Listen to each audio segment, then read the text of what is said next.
Pamamahagi ng honoraria sa mga poll workers sa Bangaldan, Pangasinan, nasa 70% pa lamang ayon sa COMELEC. Sundan sa report. Noong nakaraang linggo pa natanggap ni Teacher Evangeline Joquino ang kanyang honorarium o election compensation matapos siyang magsilbi bilang support staff sa katatapos sa national midterm elections. Malaking tulong para kay Teacher Evangeline ang natanggap niyang mahigit 8,000 pesos mula sa COMELEC. Siyempre, pinambili ng para sa bahay, panggamit ng bata.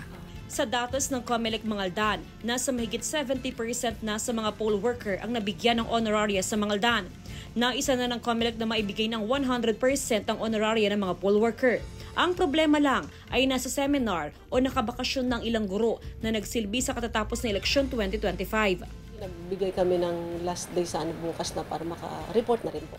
Personal na kukunin ng poll worker ang kanyang honorarium sa COMELEC. Hindi pwedeng authorized representative ang kumuha, kaya medyo natagalan ang release ng honorarium sa bayan.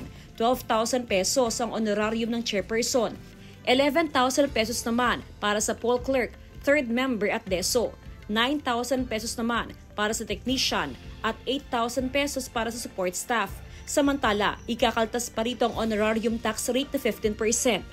Kasama si Henry Duminsil, Jasmine Gabriel Galban, One North Central Luzon.